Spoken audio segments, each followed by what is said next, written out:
Hi everybody, I'm Phil Fatica. It is time to feel the lake effect.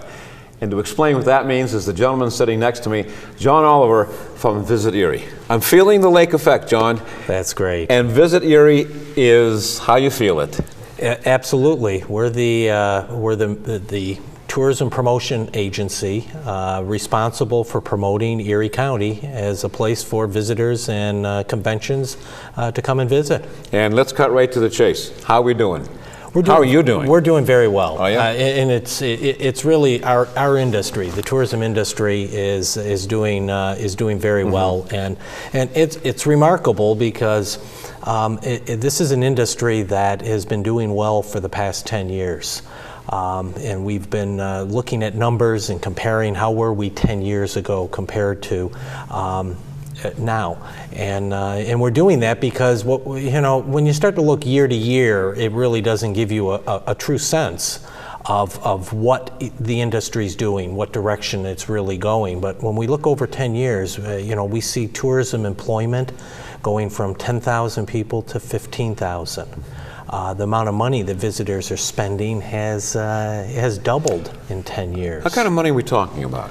I know it's tough to put a dollar figure. No, actually 2009 is the last year that we have numbers. We run about a year behind, and these numbers are generated through the state, and they hire a professional company that looks at visitor spending at every county in the state throughout the entire Commonwealth.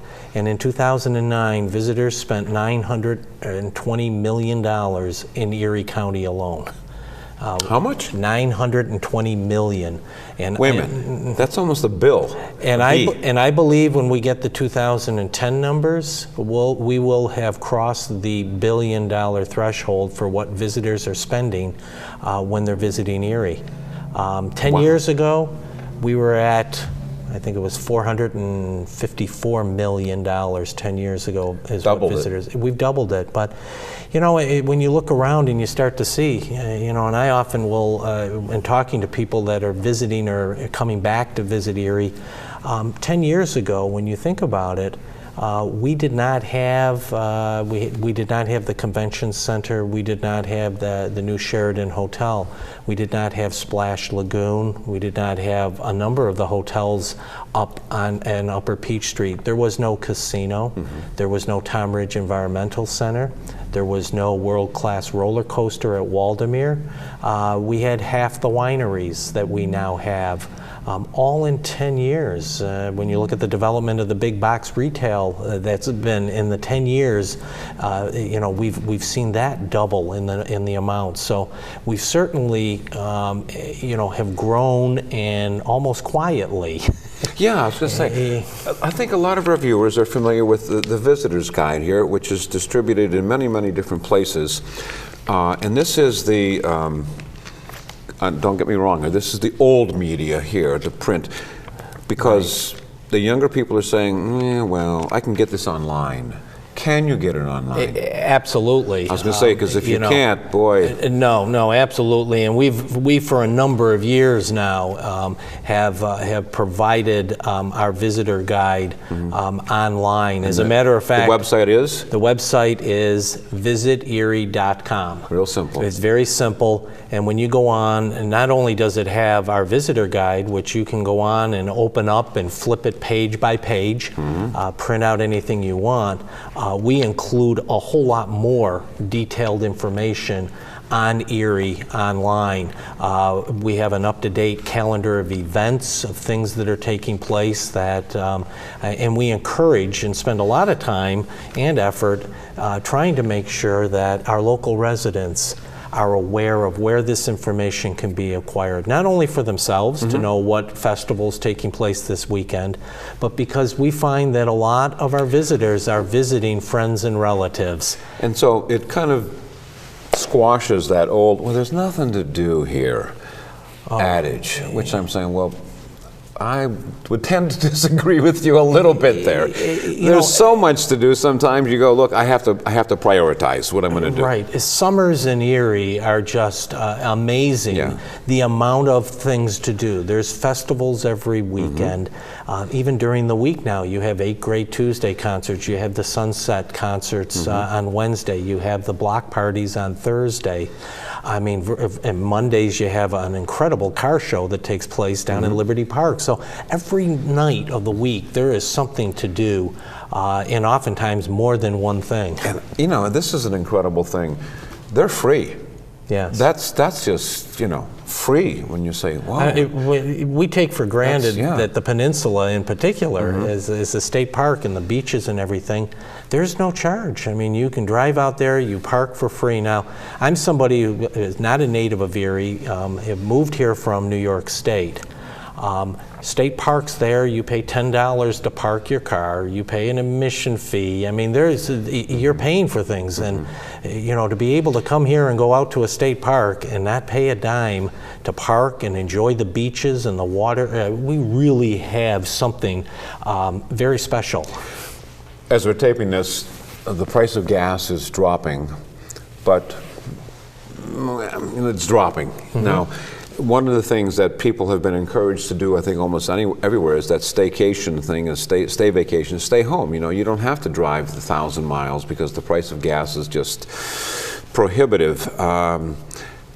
Has that played into your marketing, your advertising? Well, yes and no. The higher price of gas actually in some ways helps our tourism economy. Because what we find is, you're right, people in Pittsburgh or Cleveland or Buffalo, our primary markets, who might have driven to the shore. They might have gone to the Outer Banks or to the Jersey Shore for that.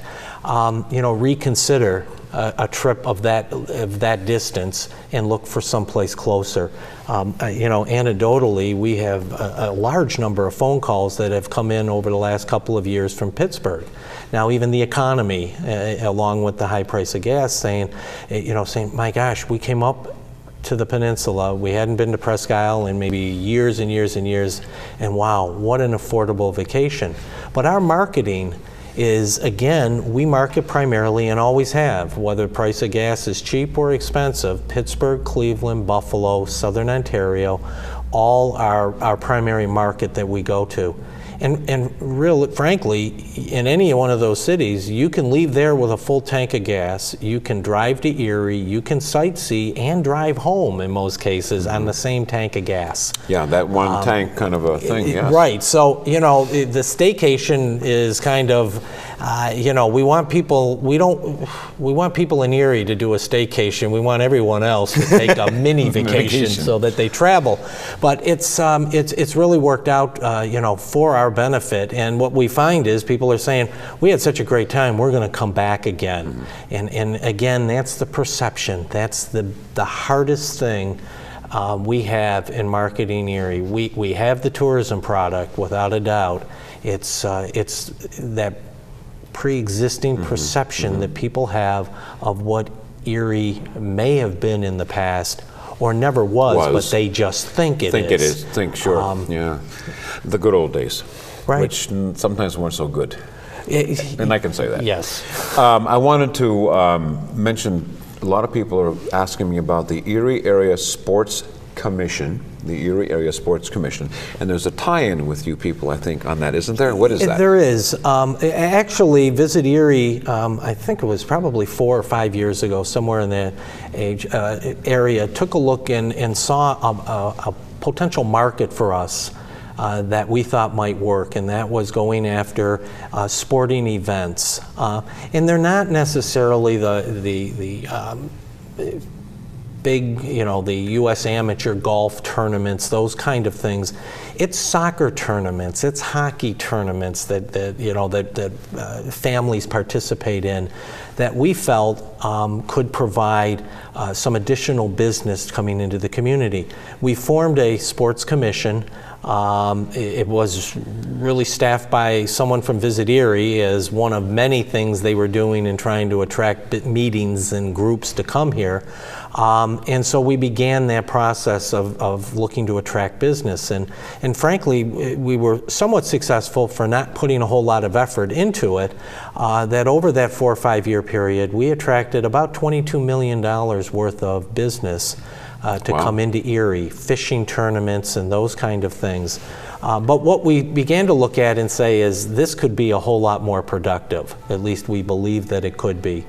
And so we've went out and met with Ron Surtz, well-known individual in Erie, involved with the coach for many, many years at Cathedral Prep, with the Otters, with the Bayhawks, somebody that's very sports-minded, and had conversations with Ron about what do you think? And he had the same feeling that this could be something far more lucrative than we've had. And so we've brought Ron in as kind of an executive director consultant to begin to look at best practices around the country. How can we put together, how can we really expand the role of the Sports Commission, make it far more effective, and we think it'll generate a lot more business into the community. So we're going through that process. The real holdup is, and the point is, we need to find an adequate source of funding to be able to implement what Ron is finding we ought to be doing, and we're working towards that end too.